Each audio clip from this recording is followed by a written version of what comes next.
Welcome to Meet the Press Now. I'm Gabe Gutierrez on a busy day here in Washington and on Capitol Hill, where the Senate held confirmation hearings for 3 of President Trump's nominees for Attorney General, Director of National Intelligence, and CDC Director, and where Vice President Vance met with House Republicans to encourage them to advance the Trump administration's agenda. We will get to all of that throughout the hour, but we begin with Acting Attorney General Todd Blanche's confirmation hearing as he seeks to become the permanent AG. Blanche, who used to be President Trump's personal attorney, was grilled, mainly by Democrats, about his respect for the rule of law, the president's push to weaponize the DOJ against his political rivals, the scrapped payout fund for Trump's allies, and the department's release of the Epstein files. Dick Durbin, the top Democrat on the Senate Judiciary Committee, pressing Blanche on a number of topics, including whether he would meet with Epstein's survivors. So can I get your word under oath that within the next 30 days, you will personally sit down with these 10 victims and hear their case in terms of what needs to be done by the Department of Justice? Chairman, I appreciate them being here today. I also have somebody from my office who's spent her entire career working on cases like Mr. Epstein's. She's in charge of our task force investigating human trafficking. She's available to talk to them. She can sit right next to you. She can sit right next to you when you meet with these survivors. I have never said I will not meet with survivors. Will you meet with these 10 survivors? I'm asking you on the record. If they have lawyers, as you know, I'm prohibited from meeting directly with them. Democrats are also zeroing in on concerns about the president's push to overhaul elections, including whether Blanche, as Attorney General, would send federal agents to polling locations during upcoming elections. Will you commit to following clear federal law and not deploying federal agents to polling locations? I will commit to following the law, Senator, of course. Okay, yes. But does that include not deploying federal agents to polling places? I will absolutely follow the law, no matter what it includes. Blanche also responding to questions tied to the president repeatedly floating an unconstitutional third term. President Trump, just as a simple matter of constitutional law, eligible to run for another term as president in 2028? I don't believe he is, no. That is a correct, in my view, reading of the plain language of the 22nd Amendment. Why do you think several of the judicial nominees of this administration have refused repeatedly to answer that question simply and clearly as you just did when I put it to them? I have no idea why they answer questions the way Me neither. I mean, you're asking me to speculate about something I don't know. Republicans largely defended Blanche, giving him the opportunity to try and defend his ties to the president, although Blanche appeared to misspeak when answering this question. Are you and President Trump friends? I'm his lawyer, was his lawyer, and now I'm the Deputy Attorney General. So I met him as his criminal defense attorney. I'm not sure there's very many people who have ever had a criminal defense attorney who calls that person their friend. Today's hearing also featured questions from 2 Republicans who have become occasional critics of the administration and who are not on the ballot this November.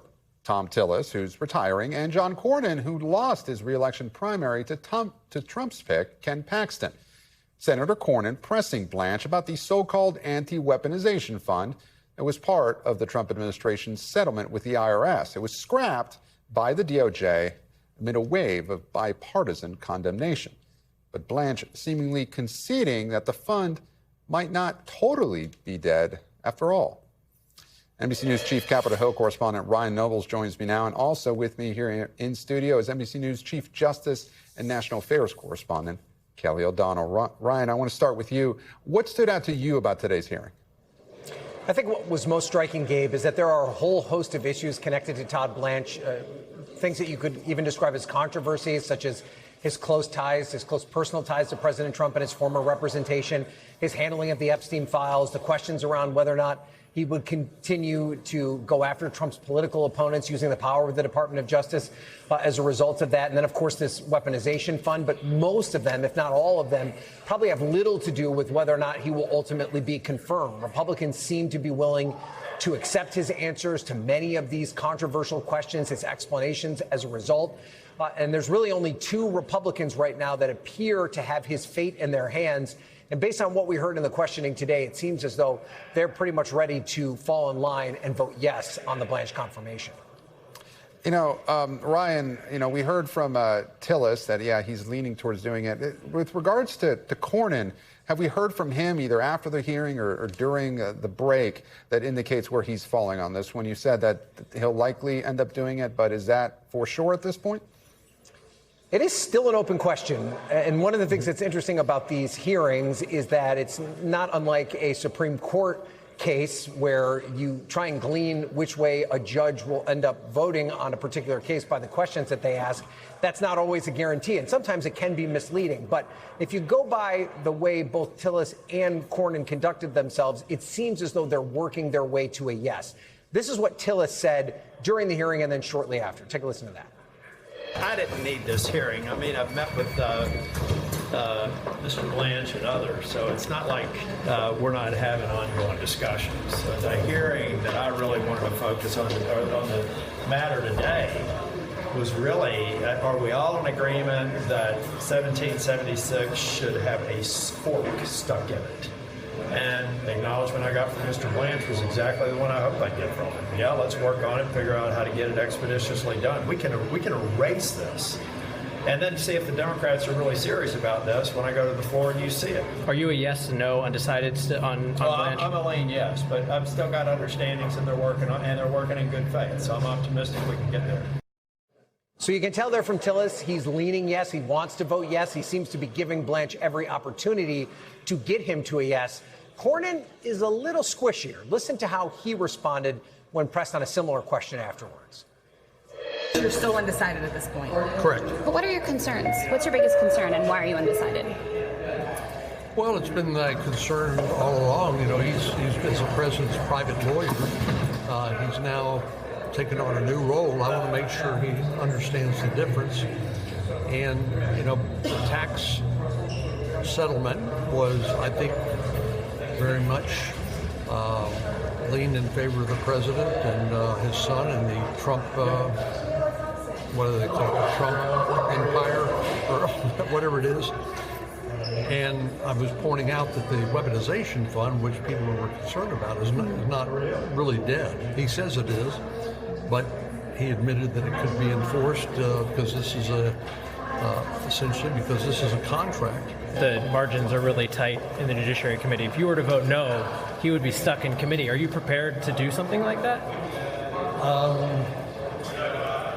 That doesn't bother me. I mean, I'm just going to make a decision based on the merits, and the consequences of that is it will flow from there.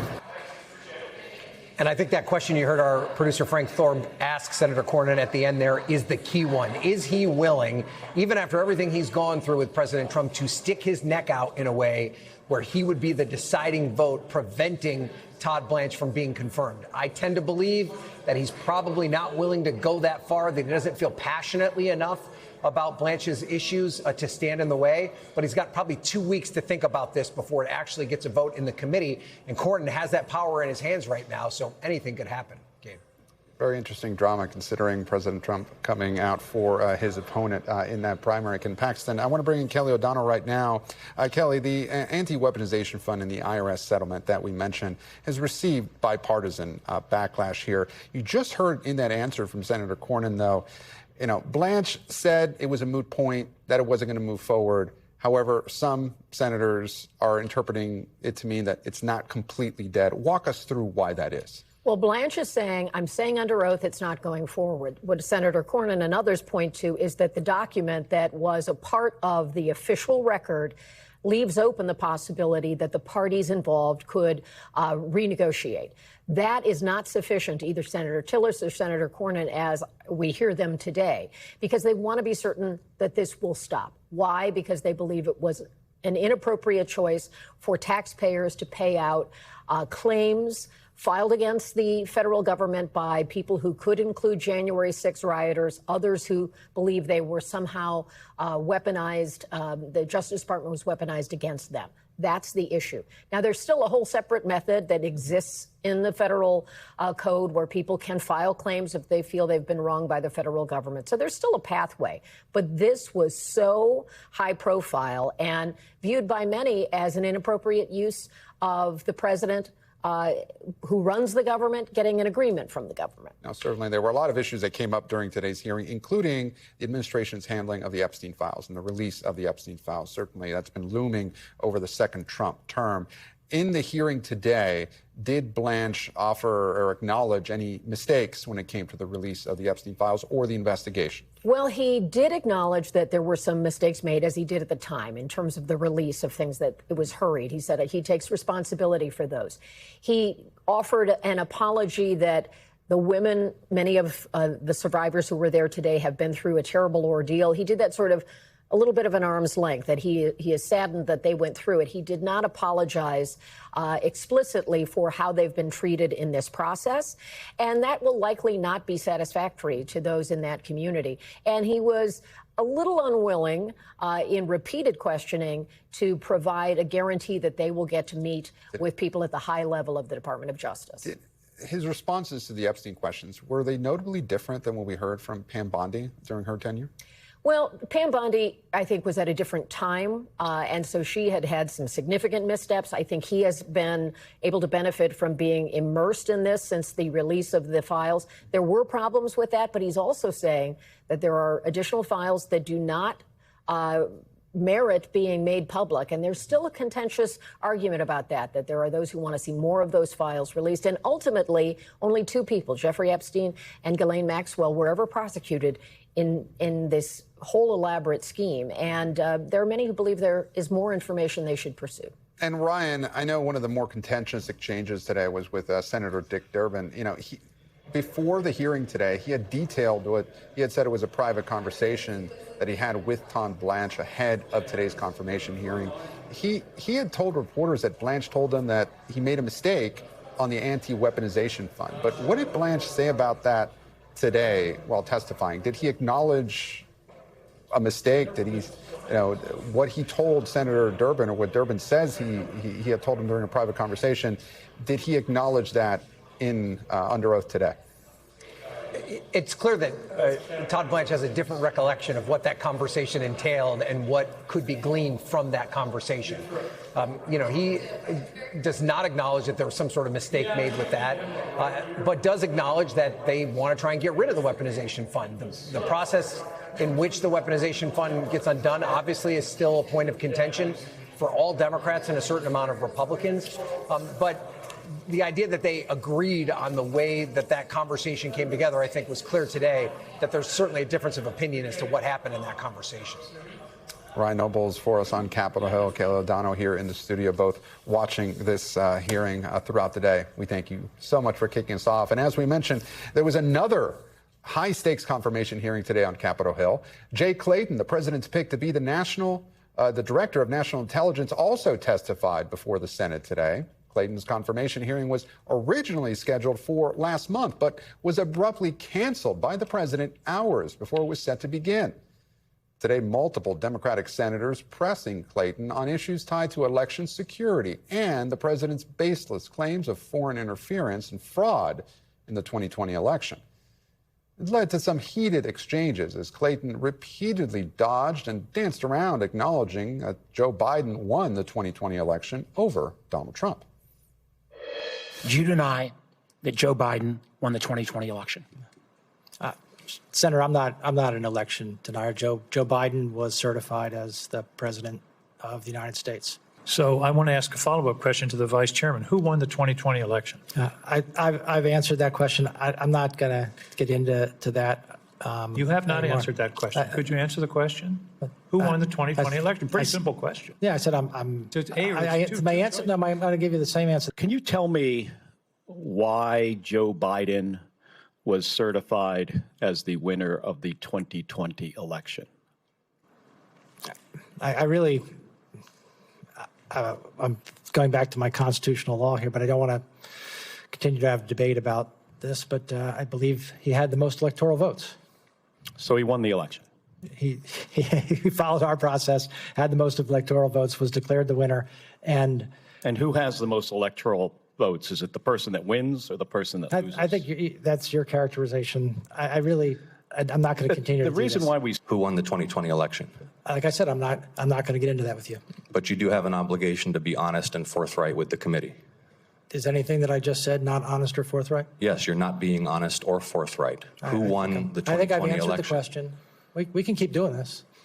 Well, we're going to keep doing it because you're not being honest and forthright. I'm not going to engage in the theater. You refuse to answer a simple matter of fact about the 2020 election. Is that right? No, that's not right. Then answer the question. Who won the 2020 election? I have answered the question. Answer it. What is your answer? I've given you my answer. What is your answer? You refuse to answer a basic question about who won a presidential election, but you asked to lead America's intelligence community?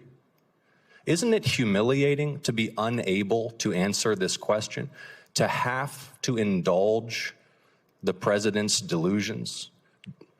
We know, you know, everybody in this room knows the truthful answer to that question. Why can you not give it?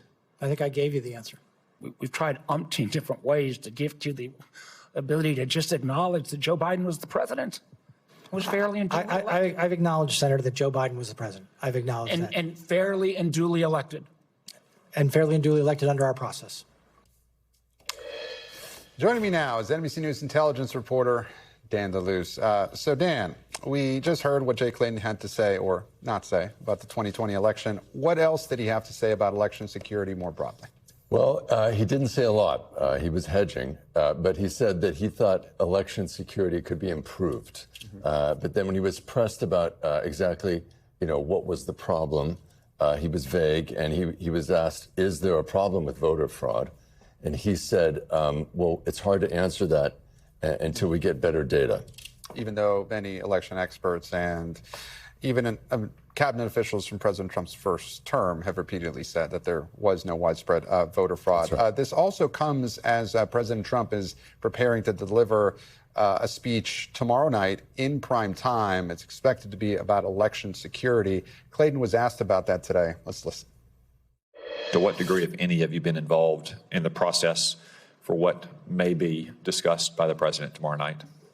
I'm not involved in that. Because you're not currently the director of national intelligence. I'm currently not the director of national intelligence. Just to follow up briefly, you've had no involvement whatsoever with this proposed speech tomorrow night by the president. None, you haven't been consulted, discussed any involvement. Is that correct? That is correct. Now, Dan, the president is expected to use that speech to raise allegations of interference in the 2020 election. What do we know about any attempts potentially to interfere in that election, particularly by foreign adversaries? So at this point, Gabe, there has been no report or assessment issued by the intelligence community that a foreign adversary is at this moment interfering or trying to interfere with the election. But we know from past elections that Russia and China in particular do try to influence our elections through propaganda. And that's a very key distinction, right? Difference between interfering and influencing, right? That's right. So ballots have not been tampered with in the past. Ballot counting was not affected in the past.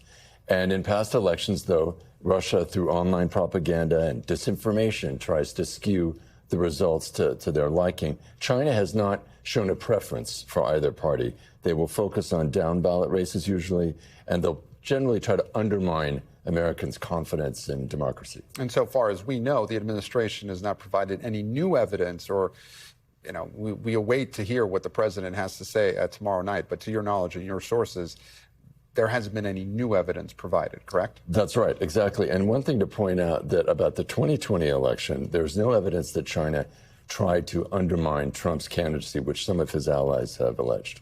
Dan DeLuce, we thank you so much. And as the Senate focused on President Trump's picks today, the House has been focusing on President Trump's agenda, with Vice President J.D. Vance on the Hill to meet with House Republicans. He spoke to reporters just moments ago after the meeting wrapped up, saying that the Republican conference is focused on passing a third reconciliation package, which would include funding for the war with Iran and also parts of the president's bill to overhaul elections, known as the SAVE Act.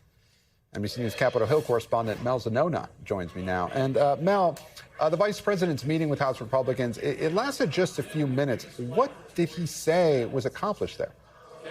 So J.D. Vance said he came to deliver a message of unity, and he really wanted to rally Republicans around this third reconciliation package, which is not going to be an easy feat, Gabe, on Capitol Hill, especially in the Senate, where there are a lot more hurdles to overcome. But he says he really wanted to emphasize the point that President Trump's top priority is the Save America Act, which is one of several pieces in this reconciliation bill. But the heart of the bill is really defense spending, around $60 billion for the war in Iran. Interestingly, Vance did not mention it, at least to us in those remarks when he came out after the meeting, but it was discussed internally in the meeting, with some lawmakers saying they want more information about exactly what that money is going to be used for on the war in Iran. But most of what J.D. Vance was doing up here was a rallying session, trying to get everyone on the same page, trying to get people excited about passing this reconciliation bill.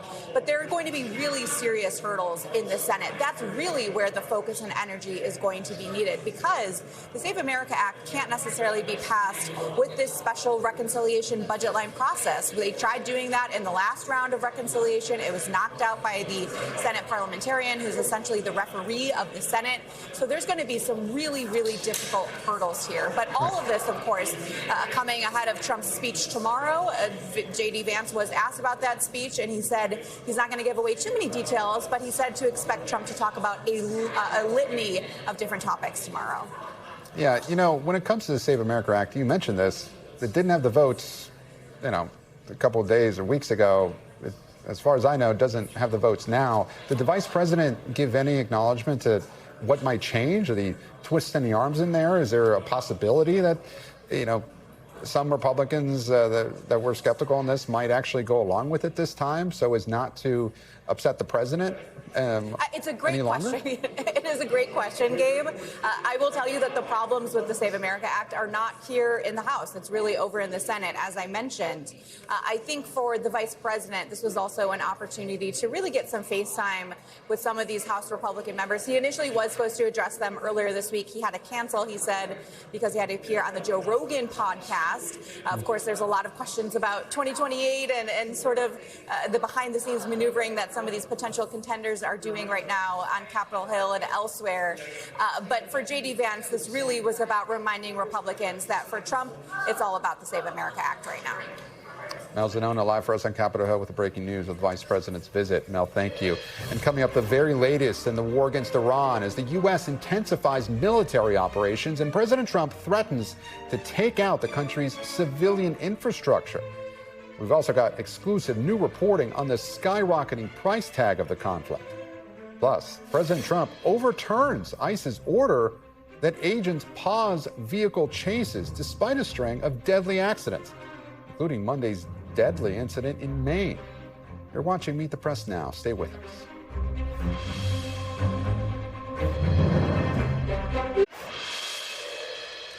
Welcome back. The Pentagon announced in the last hour that it's launching another round of strikes on Iran right now. This is the second round of strikes today and the fifth day in a row that the U.S. and Iran are exchanging fire as the U.S. looks to degrade Tehran's ability to threaten commercial shipping through the Strait of Hormuz. In an interview with Fox News, President Trump is threatening to expand that target list to include civilian infrastructure. I'll save the energy targets for last, but ultimately we'll hit energy targets, yeah. But we're going to hit them very hard tonight. We're going to hit them very hard tomorrow night. We're going to hit them very hard the night after. And then next week it gets really bad for them because next week comes the power plants. Next week comes the bridges. We're going to knock out all their power plants. We're going to knock out all their bridges unless they get to the table and negotiate. It all comes as the cost of the war with Iran appears to be skyrocketing. Multiple sources telling NBC News that the Defense Department's internal overall cost estimate is now up to $80 to $100 billion. Joining me now is NBC News chief international correspondent Keir Simmons. Keir, earlier this week, the president said that he expects the U.S. military operations against Iran to go very fast. But are there any signs of de-escalation between the two countries? No, Gabe. No signs at all. And we should just mention, you having just played that soundbite, that it is against the Geneva Convention to target infrastructure that is considered essential for civilians. But there's another point here, too, which is that effectively what President Trump appears to be doing is going back to an attempt, as Steve Witkoff put it months ago, to get Iran to capitulate. It hasn't capitulated so far. And of course, as you know well, there's a good deal of history that suggests that targeting civilian populations doesn't get countries to capitulate. In fact, it encourages them to rally around the flag. Now, whether or not that's what's going to happen, and people will be listening and noting that, of course, all this began with protests in Iran and the Trump administration saying that it was moving in support of those protests. How that will happen, what will happen, I mean, look, I think we don't know.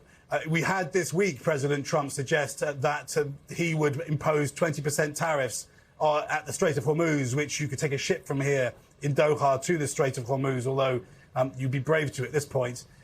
He suggests that and then back down from that, having said he had phone calls from people like the leader of this country, Qatar. So will he go through with that threat? He's made the threat before and then not gone through with it. Where's the off-ramp for the US, for Iran? I mean, these are huge questions. And the issue really is bigger questions now, because we thought we had a deal, right? We thought there was an agreement, and now Iran and the US don't appear to be able to agree on what they agreed upon. You know, and Keir, speaking, both countries don't seem to be able to agree. At this point, the president said in that soundbite that we played from the interview that he's going to keep bombing them, and he's threatening to target the bridges and power plants unless they come back to the negotiating table. Is there a negotiating table at this point? Yeah. Is anybody actually talking? Yeah, very good question. And who are they negotiating with, I think, is another question that's worth asking. And, OK, on the US side, it's the Vice President, J.D. Vance, Steve Witkoff, President Trump's envoy, his son-in-law, Jared Kushner. Certainly the two of them, Kushner and Witkoff, have been trying to do a deal with Russia and around Russia and Ukraine for a long time. So far, haven't managed to achieve that, of course. And then on the Iranian side, the people who are negotiating are civilian politicians, not the Islamic Revolutionary Guard Corps or some of the more extreme politicians within Iran. So I think it's right. I think President Trump is not necessarily wrong when he suggests that the leadership of Iran is divided, but how do you negotiate with that country? And will it help to attack the country more, particularly its civilian infrastructure, maybe even more of the leaders? Keir Simmons reporting live for us in Doha. Keir, thank you. And up next, the Department of Homeland Security under scrutiny for back-to-back fatal shootings in Maine and Texas. And it's also under pressure from President Trump to make more arrests. We have the latest on that. Stay with us here on Meet the Press Now.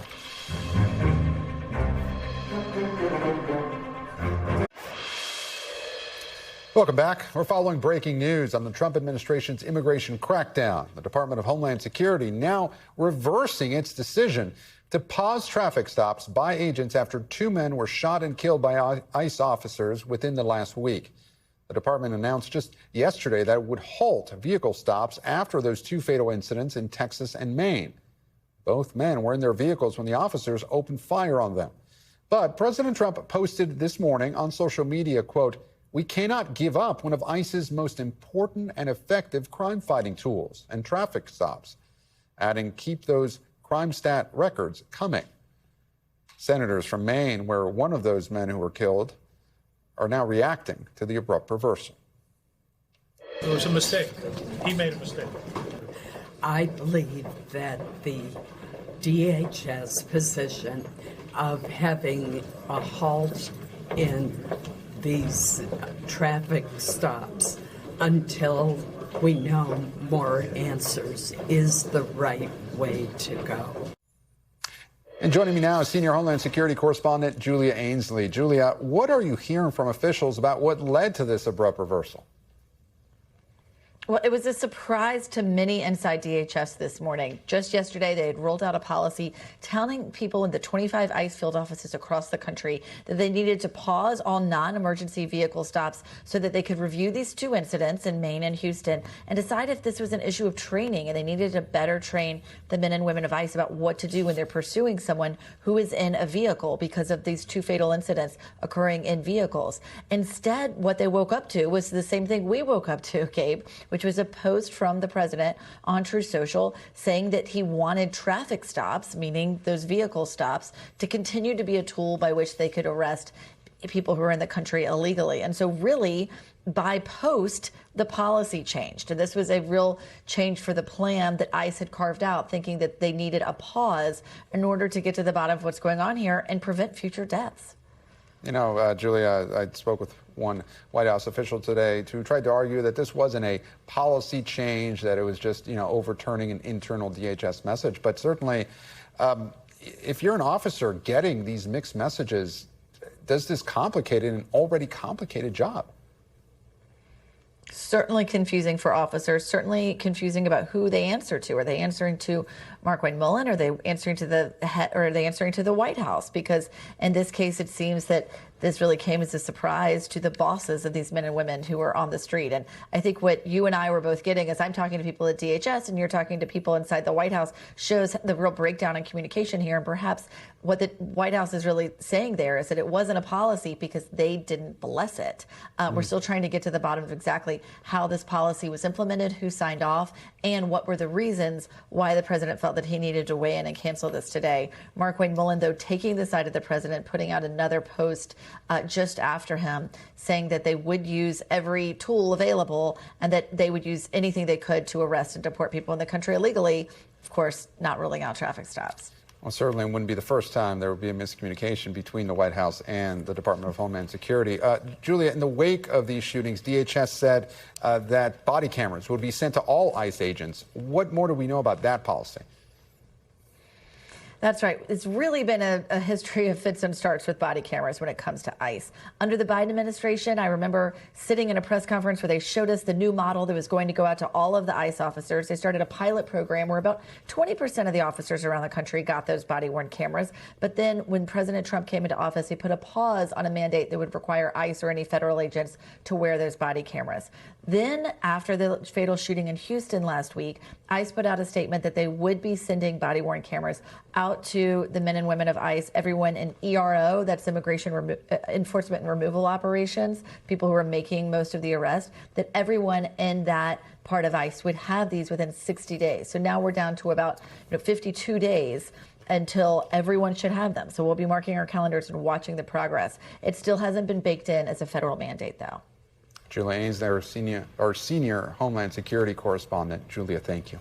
And after the break, what health officials are now saying about the potential source of the foodborne parasite that's wreaking havoc in Michigan and other parts of the U.S. Keep it right here on Meet the Press Now.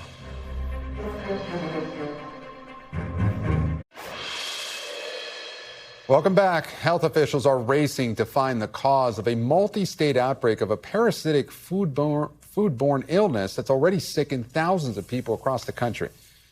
The parasite is called cyclosporiasis, and it can cause weeks of severe diarrhea. The outbreak now spans 34 states, with the CDC investigating nearly 7,000 cases. The worst of the outbreak appears to be in Michigan, which has confirmed more than 3,700 cases. 141 people have been hospitalized since this outbreak began in May. Officials are urgently searching for the source and are investigating lettuce and salad greens as a potential cause. But as of yet, no single product or distributor has been singled out and no recalls have been issued. Joining me now is NBC News medical reporter Erica Edwards and medical contributor Dr. Kavita Patel. Thank you both so much for joining me. Erica, I want to start with you. What more do we know about what officials are saying could be the source of this outbreak? Hi, Gabe. Michigan's top doctor told me that based on more than 1,000 interviews with people infected with this parasite, lettuce and salad greens have emerged as a possible source for this outbreak, at least in that state and surrounding areas. But it's unclear whether What's causing illness in Michigan is the same problem in states like North Carolina, New York. It's very likely that we have multiple outbreaks going on, and the CDC says it expects cases to continue through August. Gabe. So, Erica, what more can people do to reduce their risk of illness? Is there anything consumers should be avoiding right now? Well, we know that past outbreaks have been linked to fresh produce like raspberries, snow peas, green onions, herbs, as well as lettuce. When in doubt, rinse fruits and vegetables really, really well, scrubbing and peeling those outer layers where the parasites really like to stick. And cook produce when you can, because that's the only way really to kill the parasite. Gabe? Dr. Patel, if you can walk us through the process of trying to identify the source of this outbreak, why has it been so difficult to pin this down? Yeah, Gabe, under normal circumstances, this can be difficult because the time from exposure to having initial symptoms can be anywhere from 1 to 2 weeks. And then you have to go through a process called a trace back. That's what the FDA, CDC, local and state health officials are doing right now, where they're doing, as Erica described, interviewing people, asking them to think about what they ate over the last week. And Gabe, as you know, that can be a puzzle in and of itself. From that point, they then need to identify a source. It could be a distribution plant. It could be a farm or a processing distribution center where the farms then get put into salad bags, for example. And then you can imagine that if it's a water source, because we've been talking about this as if we're assuming what it is, but it could be water sources for these farms. So as you trace those chains back, it takes a lot of coordination, a lot of leadership, and candidly, a lot of funding. So, Doctor, one of the issues here that, unlike many other foodborne pathogens, cyclosporiasis, it can take weeks to make someone sick. So how exactly does that complicate how cases are logged and counted? And does it have a huge impact on the tracing process?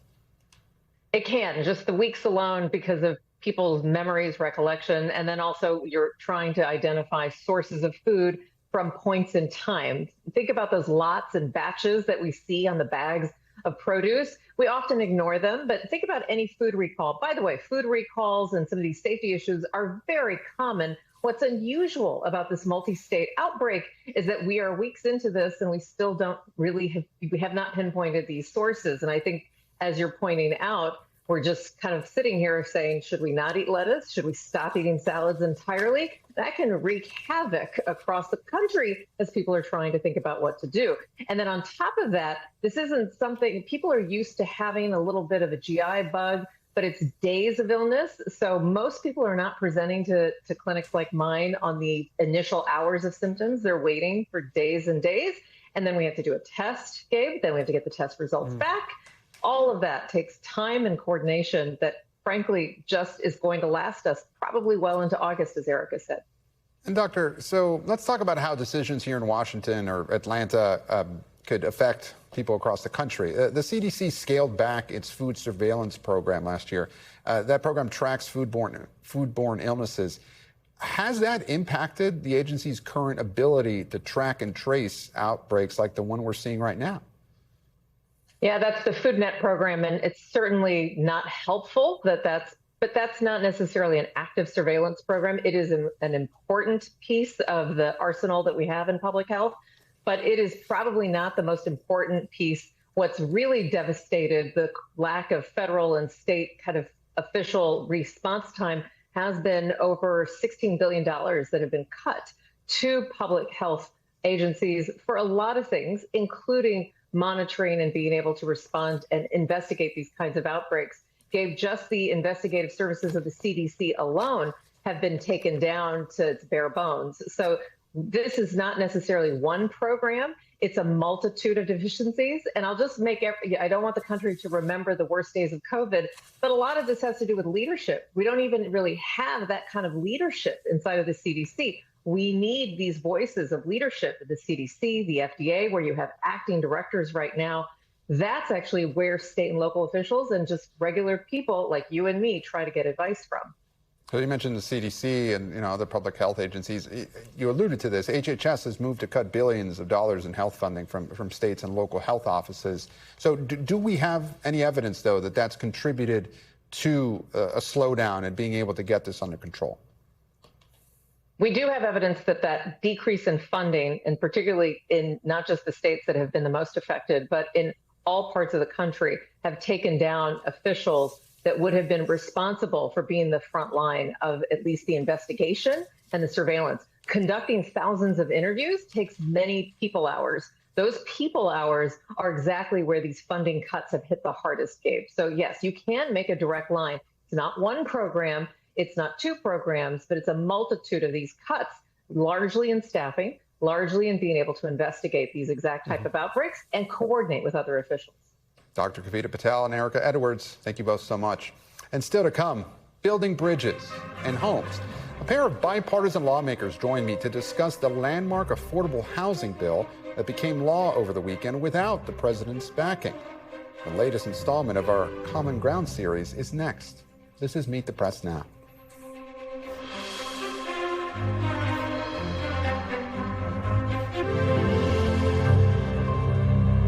Now, welcome back. A landmark bipartisan housing bill became law last week, despite President Trump's refusal to sign it. The president dismissed the bill as, quote, a yawn, and canceled a signing ceremony to express his anger at Congress for not passing an unrelated bill to overhaul elections. The law, which aims to make housing more affordable at a time when rising prices are a top concern for voters heading into November, passed both the House and Senate with huge bipartisan majorities. I recently spoke with two of the key lawmakers behind the bill as part of our Common Ground series. And joining me now, Republican Congressman Mike Flood of Nebraska, chairman of the Housing Subcommittee, and Democratic Congressman Emanuel Cleaver of Missouri, ranking member of the Housing Subcommittee. Congressman, thank you so much for joining us here on Meet the Press Now. We really appreciate it. Thanks for having us. And so, Congressman Flood, I want to start with you. Lay out what this legislation does. We've been hearing about it now for quite some time. It's been in the news quite a bit over the last 2 weeks or so. What do you see as the highlight of this legislation? First time in 36 years that we have comprehensive housing legislation. The biggest thing I'd like to point to is manufactured housing, 3D printed housing. I mean, all of this has changed so much in the last 10 years. These are not the trailers of yesteryear. For the first time in a long time, you don't have to have a chassis, which makes those homes 30% cheaper. In 1905, you could buy a home, a two-story home, pre-made in the Sears Roebuck catalog, and a lot of those homes still stand today across American cities. The other thing that I think the bill really does, it lets cities use money in the CDBG program, Community Development Block Program, for the first time. And it says to affordable housing developers, you don't have to do an environmental study in some developments. You don't have to abide by the Section 3 requirements. Build America, Buy America, more waivers for cities and affordable housing developers. Okay, and Congressman Cleaver, just how significant is this legislation for you, and why was it so important for you to reach across the aisle? Well, I think we both reached about the same time, and it was one of the best reaches, I think, that we've seen in Congress in quite a while. That's why everybody is moving around and talking about this. We sat down and started talking. I don't think we had even had an agenda. We had dinner and just started talking. We talked ourselves into You had dinner, a Democrat and Republican having dinner these days. We went to the prime rib. We both like prime rib. Yes. So, to that point, is finding common ground rewarded in Congress these days? I think so. Look at the vote totals. I mean, 370 votes out of 435 on an issue that is important to everybody in America. Housing affordability is the top issue, I think, in a lot of our campaigns and a lot of our efforts. And more importantly, it's important to Americans. This is the biggest check they write every month, whether it's rent or their mortgage, with the property taxes and the home insurance premiums. So I think it's a big deal. Well, look, you think it's a big deal. The president, however, let this sit for 10 days before he signed it. Did he deny Republicans a victory lap, the ability to have a victory lap heading into the midterm elections by doing that? Well, here's the deal. He wanted to make his point on the SAVE Act. That should surprise no one. I voted for the SAVE Act 3 times. I'm probably going to get a chance to vote on it again. This is a message to the Senate. But his administration had been working with us all the way through the process, including capping institutional investment in housing at 350 units. So Wall Street's out of the housing business. Wall Street's out of the single-family housing business. That was a key plank of his platform, and he brought it up at the State of the Union. And Congressman Cleaver, do you think that Democrats are still incentivized to reach across the aisle, given what happened with the housing bill, with the president refusing to sign it? And then also, look, your district is, going through some changes when it comes to redistricting. I asked a question earlier, is reaching across the aisles, finding common ground rewarded in Congress these days? Why should Democrats be incentivized to do what you're doing here and try and strike these compromises? Because it's the right thing to do.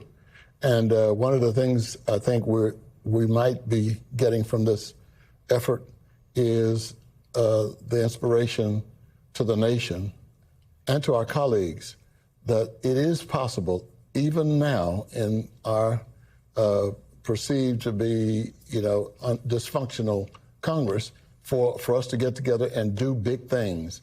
I mean, this is not some piece of legislation that, you can throw around and do it just about at any time. We've not had anything like this in the last couple of decades. And so I think it's a big deal. We made it a big deal. And I think people now, as I said to a group the other night, people are already asking, so what are you and Flood doing next? Right. Well, to that point, what are you and Flood doing next? A lot of the conversation now in Washington is on the Save America Act. We were just talking about it in this interview. You, of course, are on opposite sides of that issue, given your political parties. But how do you come together on housing, and then when you're so far apart on other issues, how do you come together on an issue, other issues in Congress, to be able to break this deadlock? Well, my advice to any committee or to any member of Congress that wants to get something across the finish line is start the process understanding you've got to get 60 votes in the Senate. If you start the process on an issue and it's like, well, this is going to either be a messaging bill or it's going to go to reconciliation or it's going nowhere. We wanted a bill that crossed the finish line in the Senate, and so we started from that premise. I said, hey, Emanuel, you and I do this. We're going to have to figure out a way to make it happen. There's things I needed. There's things he needed. I didn't get everything I wanted. He didn't get everything he wanted. Mm-hmm. But isn't that the way America's supposed to work? And when you solve a problem, there's compromise somewhere in the process? Well, Congressman Cleaver, do you share your concerns voiced by some of your Democratic colleagues that, a group of insurgent Democratic candidates who won their primaries could similarly paralyze the Democrats' agenda should you retake the House later this year? Well, I think it's one thing to say a lot of things during the election, during one's election, but I think when we are sworn in and you sit in the room day after day after day, you become interested in getting things done, making something happen. No one wants to go home at the end of their 2 years with no accomplishments. And I think that's going to happen. And I think we may be even overstating the number of individuals who are getting elected as if they're going to change the entire, agenda. They will have an impact. There's no question about it. But I think that the success that we've had is the success that we've all had. And I tell all the young people aspiring to be in Congress this one thing, that we all are not set for this job.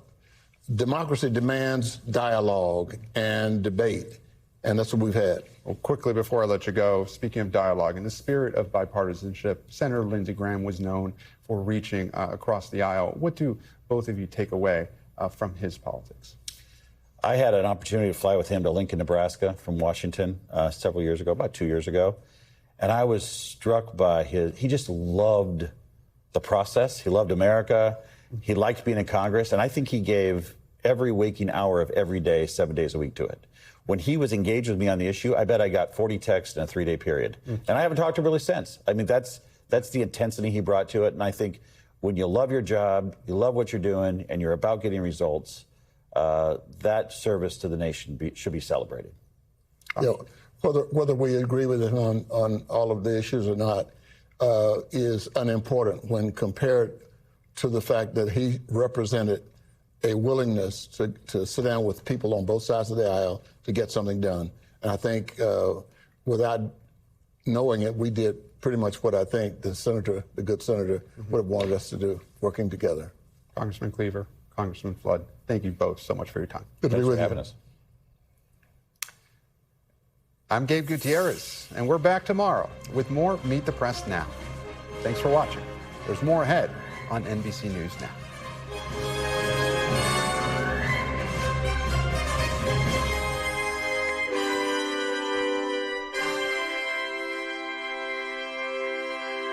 We thank you for watching, and remember, stay updated on breaking news and top stories on the NBC News app or watch live on our YouTube channel.